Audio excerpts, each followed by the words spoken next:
चलिए अब खबरों की तफसील। शुमाल मशरक़ी दिल्ली में आज हालात कदरे बेहतर हैं। मुतासरा इलाकों की सड़कों पर कम कम ही सही गाड़ियां चल रही हैं। बस और मेट्रो खिदमात भी बहाल हो गई हैं। ताहम दुकानों में ताला पड़ा है, तिजारती मराकज़ बंद हैं। इस बीच तमाम मुतासरा इलाकों में सिक्योरिटी के पुख्ता बंदोबस्त देखे जा रहे हैं। चांद बाग इलाके में फौज ने फ्लैग मार्च किया। उन्होंने ऐलान किया कि अशियाए ज़रूरिया और दवा की दुकानें खोली जा सकती हैं। उन्होंने आवाम से अपील की कि वो खौफज़दा ना हो। पुलिस की मौजूदगी आवाम की सलामती के लिए है। उन्होंने आवाम बिलखुसूस नौजवानों से ग्रुप में जमा न होने की भी अपील की।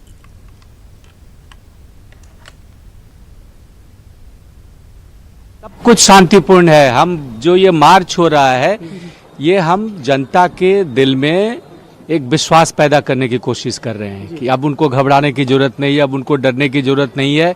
और पुलिस जो है, जो भी इसमें कोई गलत काम करेगा उनके खिलाफ सख्त एक्शन लेगी। तो हम ये बेसिकली कॉन्फिडेंस बिल्डिंग मेजर है। बाकी इलाके में पूरी तरह से शांति है। किसी भी कोई अप्रिय घटना की जो है सूचना हमें नहीं मिली अभी तक। देश की राजधानी दिल्ली के कुछ इलाकों में यहाँ 1984 के हुए सिख दंगों की तरह ही फिर से हुए दंगों ने दिल्ली सहित पूरे देश को हिलाकर रख दिया है, जिससे जबरदस्त यहाँ जाने माली नुकसान हुआ है, जो ये अति दुखद व अति निंदनीय भी है।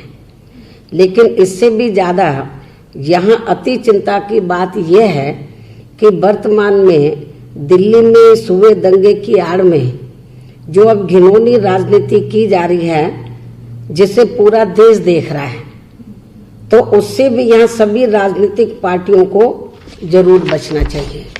लेकिन इसके साथ साथ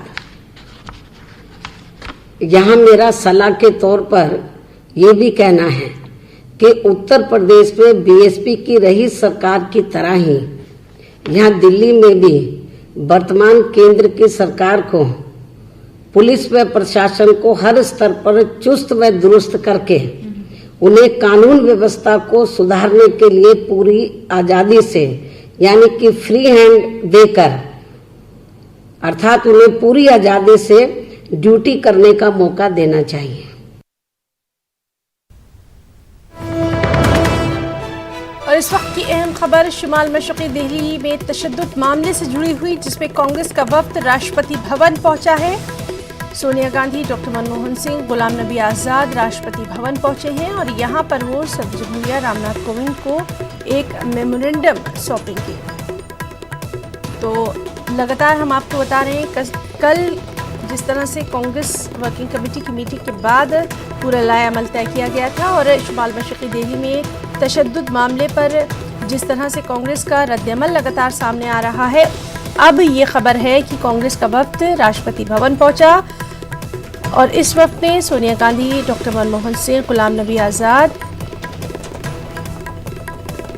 मौजूद रहे। और अब हम सीधे रुख करेंगे हमारी साथी रंजीता झा का। रंजीता, आपसे जानना चाहेंगे, जिस तरह से उम्मीद की जा रही थी कि कांग्रेस का ये जो वफ्द है ये राष्ट्रपति भवन पहुंचकर रामनाथ कोविंद को एक मेमोरेंडम सौंपेगा और उसके बाद मार्च के बारे में कुछ फैसला लिया जाएगा, और क्या कुछ तफसीलात हैं?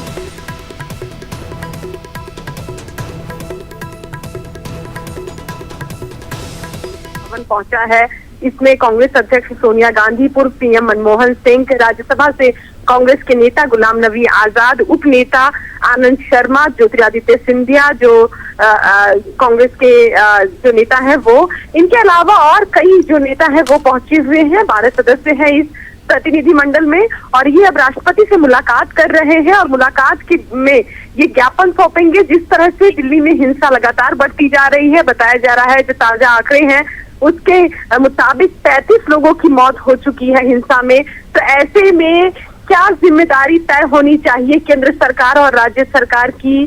क्या इसमें कांग्रेस पार्टी ये मांग करेगी राष्ट्रपति से कि वो इंटरवीन करे पूरे मामले में? तो ये तमाम चीजों को लेकर जो है अभी कांग्रेस का डेलीगेशन राष्ट्रपति से मुलाकात कर रहा है। रंजीता, आपसे ये भी जानना चाहेंगे, अभी ये जो डेलीगेशन मुलाकात कर रहा है, क्या इसके बाद ही ये साफ हो पाएगा कि ये लोग मार्च करेंगे या नहीं? क्योंकि दिल्ली के जो हालात नजर आ रहे हैं उसमें हर कदम बहुत ही एहतियात के साथ उठाया जा रहा है।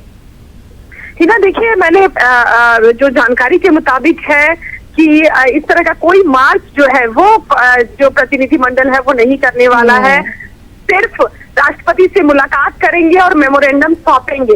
अभी तक यही जानकारी निकल कर आई है। मुझे लगता है कि मुलाकात के बाद जब मीडिया से बात करेंगे, बस उतने तक का कार्यक्रम है कांग्रेस पार्टी का। देखना होगा राष्ट्रपति से मुलाकात में वो मेमोरेंडम में किन बातों का जिक्र करते हैं और आगे का कांग्रेस का क्या रुख रहेगा इस पूरे मामले पर, वो भी एक बड़ा सवाल है। जी रंजीता, बहुत बहुत शुक्रिया आपका, और लगातार हम आपसे अपडेट जो है वो लेते रहेंगे। तो नाज़रीन, आपको बता दें कि ये जो वफ्द है कांग्रेस का, इसमें कई सीनियर लीडर शामिल हैं। सोनिया गांधी की क़यादत में ये वफ्द जो है ये राष्ट्रपति भवन पहुंचा है और वहां सदर जमहूरिया रामनाथ कोविंद को मेमोरेंडम सौंपा जाएगा। और एक और अहम खबर, दिल्ली हुकूमत, पुलिस और दीगर को नोटिस जारी किया है। दिल्ली हाईकोर्ट ने नोटिस जारी किया है। दरअसल जामिया मिलिया इस्लामिया के तालिब इल्म की अर्जी पर यह नोटिस जारी किया गया है। तालिब इल्म मोहम्मद मुस्तफ़ा ने 1 करोड़ रुपए मुआवजे की दरख्वास्त की है। यूनिवर्सिटी कैंपस में पुलिस पर बर्बरियत का इल्ज़ाम लगाया है। आपको बताएं कि 15 दिसंबर 2019 का ये वाक़या है, जब जामिया में जिस तरह से कहा गया था कि पुलिस ने वहां पर क्या कुछ किया, उसी के बाद तमाम तर हालात सामने आए और अब दिल्ली हुकूमत, पुलिस और दीगर को नोटिस जारी किया गया है। दिल्ली हाई कोर्ट ने ये नोटिस जारी किया है। जामिया मिलिया इस्लामिया के तालिब इल्म की अर्जी पर यह नोटिस जारी किया गया है। तालिब इल्म मोहम्मद मुस्तफ़ा ने 1 करोड़ रुपए मुआवजे की दरख्वास्त की है। यूनिवर्सिटी कैंपस में पुलिस बर्बरियत का इल्ज़ाम लगाया गया है। जामिया कैंपस में 15 दिसंबर 2019 को ये तमाम वाक़यात पेश आए थे। और चलिए सीधे रुख करेंगे हमारे रिपोर्टर सुशील पांडे का। सुशील, आपसे जानना चाहेंगे, जिस तरह से ये नोटिस जारी किया गया है, जामिया मिलिया इस्लामिया के एक स्टूडेंट ने अपनी एक अर्जी जो है वो दाखिल की है, उस पर ये नोटिस, क्या कुछ और तफसीलात?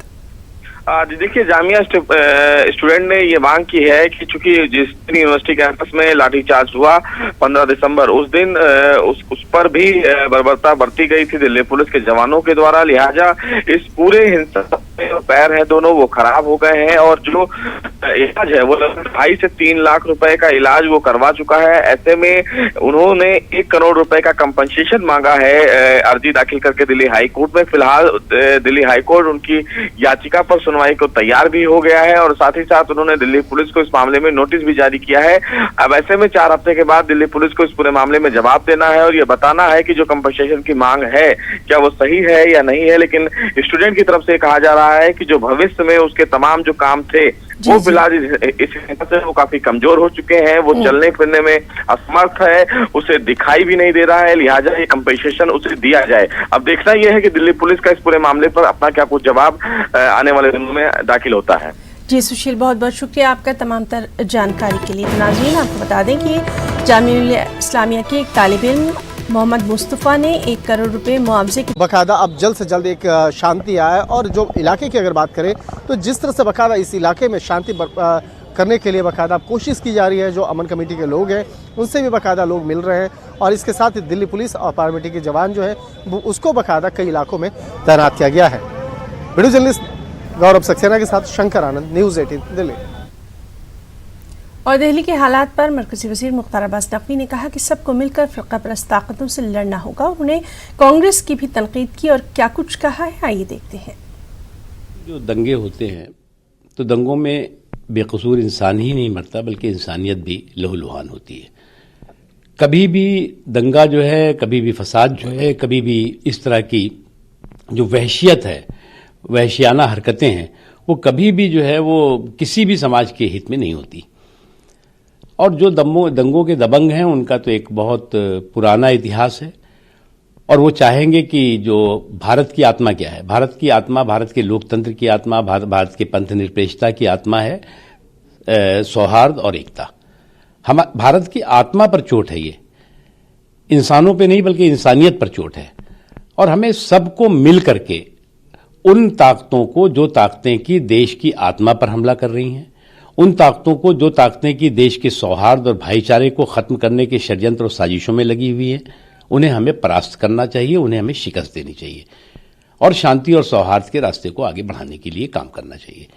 जहां तक सवाल है कुछ लोगों का इस पूरे के पूरे प्रश्न दंगों को लेकर के जो हुआ, कुछ दुर्भाग्यपूर्ण घटनाएं उसको लेकर के जो सियासत हुई, तो जिनकी दंगों की विरासत हो वो इस पर सियासत करे तो इससे ज्यादा हास्यपद नहीं हो सकता। हमें बताने की जरूरत पड़ेगी क्या कि मलियाना से लेकर के मेरठ तक किसके शासनकाल में कत्लेआम हुआ था? हमें बताने की जरूरत पड़ेगी कि क्या भिवंडी से लेकर के भागलपुर तक कितना और महीनों कत्लेआम होता था? मुझे लगता है कि इस पर किसी भी तरह से जिनकी दंगों की विरासत हो वो दंगों पे सियासत करें तो इससे ज्यादा शर्मनाक बात हो ही नहीं सकती। जहां तक सवाल है, हमें देश की एकता, देश के सौहार्द को मिलजुल करके एक स्वर में, एक आवाज में हमें जो है वो मजबूत करना चाहिए। और दिल्ली में फसादात के दौरान हिंदू मुस्लिम भाईचारे की मिसालें भी देखने को मिली। कहीं मुस्लिम भाइयों ने हिंदुओं और उनकी जायदाद की हिफाजत की, तो कहीं हिंदू भाइयों ने मुसलमानों और उनकी जायदाद की रक्षा की। और हमारे नुमाइंदे खुर्रम शहजाद ने जाफराबाद की एक ऐसी ही गली का जायजा लिया, वहां के लोगों से बात की और ये जाना कि किस तरह से इन लोगों ने एक दूसरे की हिफाजत अपनी जान पर खेलकर की है। लोग अपने अपने घरों को लौट रहे हैं, लेकिन कई ऐसी बातें हैं जो इस 3 दिन का जो फसाद हुआ दिल्ली में, उसके बीच जो इंसानियत की बात है, जो कहना चाहिए कि हिंदुस्तान का जो भाईचारा है वो उभर कर सामने आया है। मैं इस वक्त जाफराबाद की गली नंबर 32 में हूँ और मैं आपको दिखाना चाहूँगा कि किस तरीके से यहाँ पर जो हिंदू भाई हैं उनकी हिफाजत मुस्लिम भाइयों ने की है। और कई ऐसी जगह हैं जहाँ पर हिंदू भाइयों ने मुस्लिम भाइयों की हिफाजत की है। यहाँ पर मैं एक मंदिर के सामने खड़ा हूँ। ये प्राचीन मंदिर है, आप देखेंगे कि प्राचीन शिव मंदिर है। गली नंबर 32 जाफराबाद का ये पूरा मंदिर है। यहाँ पर पुजारी आते हैं और अब कुछ ही देर में वो यहाँ पर पहुँचने वाले भी हैं, लेकिन इस सब के बीच में मंदिर यहाँ पर बंद ज़रूर है क्योंकि अभी यहाँ पर पुजारी नहीं आए हैं, लेकिन इसको कोई नुकसान नहीं पहुँचा है। तो ये एक ब्रादरहुड और जो भाईचारे की बात होती है, जो हिंदुस्तान की मिली जुली तहजीब है उसकी बात होती है, वो आपको दिखाई देगा।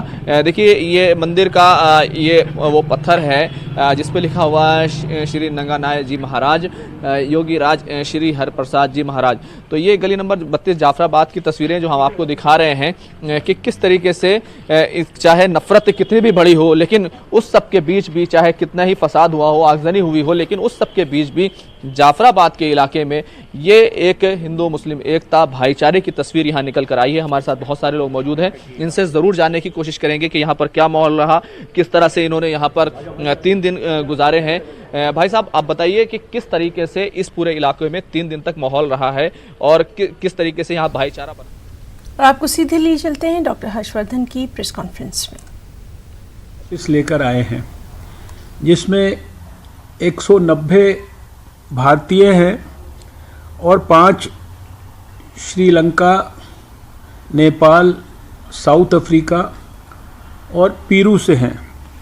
इसी के साथ साथ मुझे ये भी बताते हुए खुशी हो रही है कि इंडियन एयरफोर्स की सहायता से हम वुहान से, जहाँ से हम पहले भी 645 भारतीय पैसेंजर्स और 7 मालदीवियन पैसेंजर्स को लेके आए थे, आज हम और 112 पैसेंजर्स को वापस लेकर आए हैं।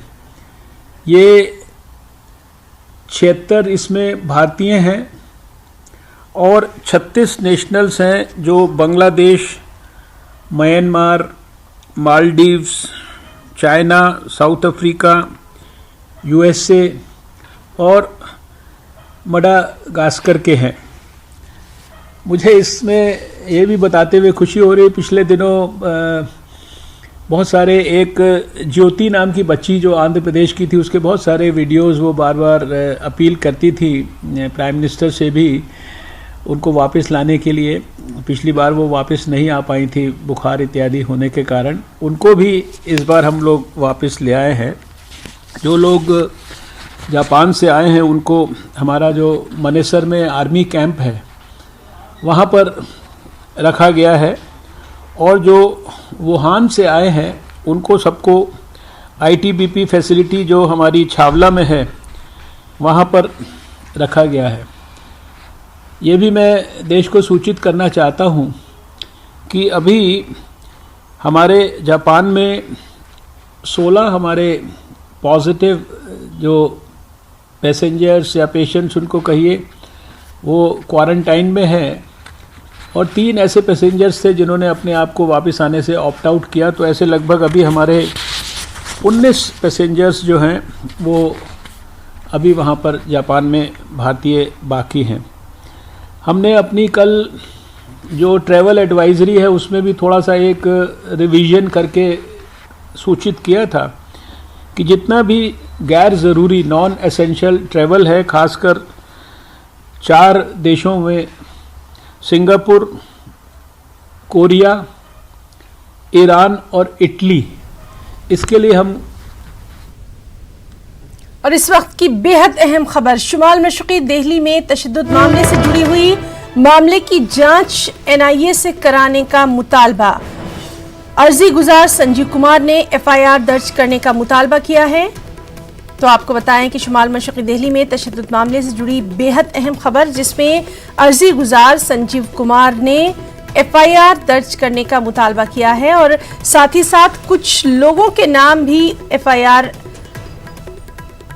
करने की मांग की है। हर्षमंदर, स्वरा भास्कर, अमानतुल्लाह खान और आरजे साइमा के खिलाफ भी एफआईआर दर्ज करने का अर्जी गुजार संजीव कुमार ने ये मुतालबा किया है। तो लगातार शुमाल मशरक़ी दिल्ली में तशद्दुद मामले से जुड़ी जो भी अपडेट है वो हम आपको दे रहे हैं। और इस वक्त की अहम खबर के अर्जी गुजार संजीव कुमार ने एफआईआर दर्ज करने का मुतालबा किया है। इसमें कई लोगों के नाम शामिल हैं, सामाजिक कारकुन हर्षमंदर, अदाकारा स्वरा भास्कर, आप लीडर अमानतुल्लाह खान, साथ ही साथ आरजे साइमा के खिलाफ एफआईआर दर्ज करने का मुतालबा किया है संजीव कुमार ने और मामले की पूरी जांच एनआईए से कराने का भी मुतालबा किया है।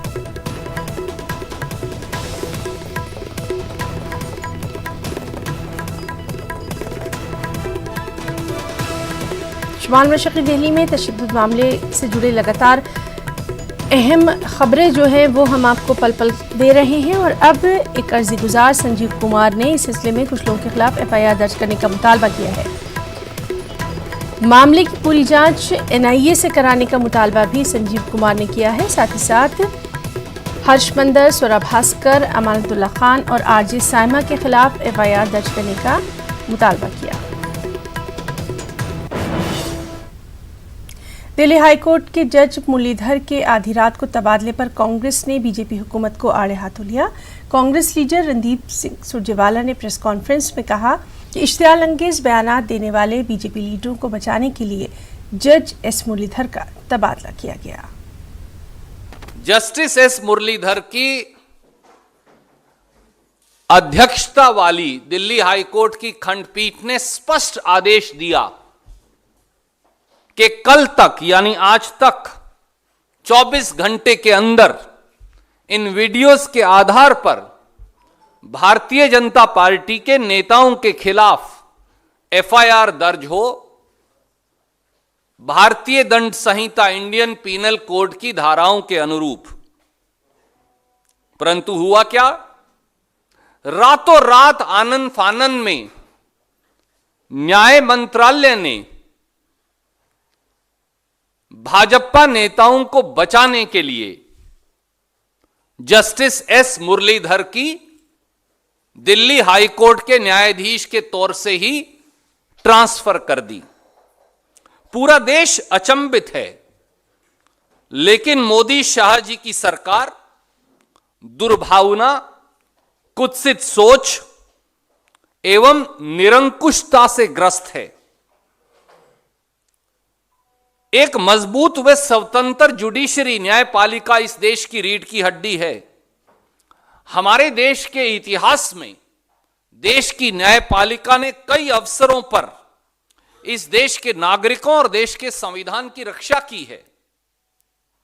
यद्यपि ऐसा पहली बार हो रहा है कि कोई सरकार सत्ता के नशे में इतनी चूर हो कि वह इस देश के संविधान, इस देश की न्यायपालिका, इस देश के नागरिकों, उन सब के विश्वास को कमजोर करती जा रही है। और जस्टिस एस मुरलीधर के तबादले पर प्रियंका गांधी ने भी मरकजी हुकूमत पर शदीद तनकीद की। एक ट्वीट में प्रियंका गांधी ने लिखा कि आधी रात को जस्टिस मुरलीधर का तबादला अफसोसनाक और शर्मनाक है। हुकूमत ताकत के बल पर इंसाफ पसंदों का मुंह बंद करना चाहती है। ख्याल रहे कि बुध के रोज दिल्ली में तशद्दुद और बीजेपी रहनुमाओं के इश्तियाल अंगेज बयानात पर पुलिस को जबरदस्त फटकार लगाई थी और बीजेपी के 3 लीडरों के खिलाफ FIR दर्ज करने की हिदायत दी थी।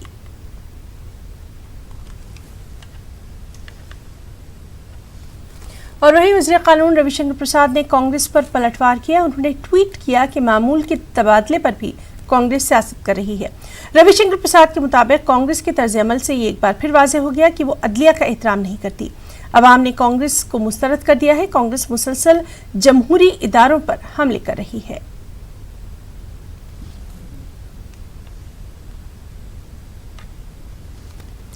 मालेगांव बम धमाका मामले में आज NIA कोर्ट में गवाहों के बयान दर्ज किए जाएंगे। अदालत ने हुक्म दिया है कि मुलजिमीन को अदालत में हफ्ते में 1 मरतबा पेश होना होगा। वाज़ेह है कि इस मामले में साध्वी प्रज्ञा सिंह ठाकुर और कर्नल पुरोहित मुलजिम हैं जो कि जमानत पर हैं।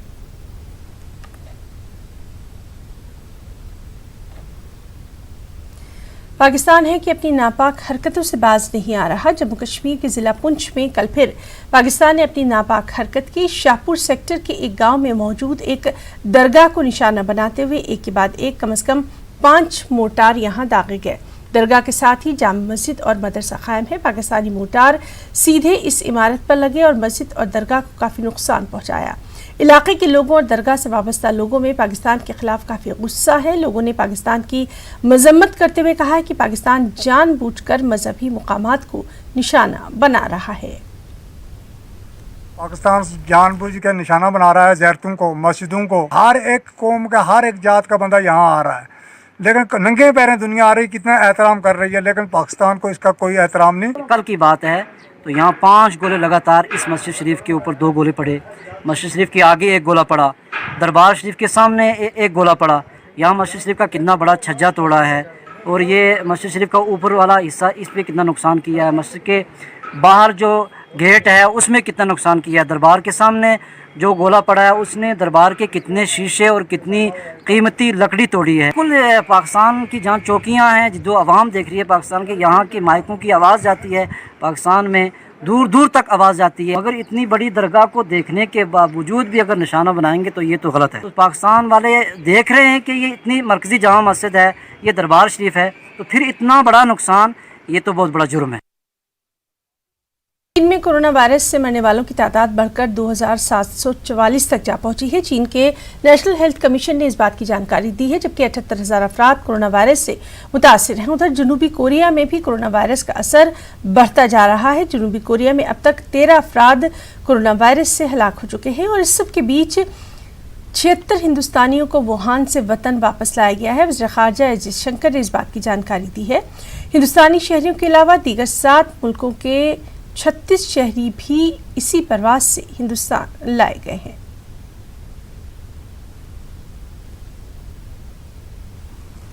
अमेरिका के मिल्वाकी शहर में फायरिंग में 5 अफराद हलाक हो गए हैं। फायरिंग में कई अफराद के जख्मी होने की भी इत्तलात है। पुलिस ने हमलावर को मार गिराया है। हमलावर मिल्वाकी शहर का ही रहने वाला है। इसके बारे में पुलिस ने जानकारी मीडिया को नहीं दी है। फायरिंग बियर बनाने की यूनिट में हुई। इस यूनिट में 500 से ज्यादा मुलाजमीन काम करते हैं।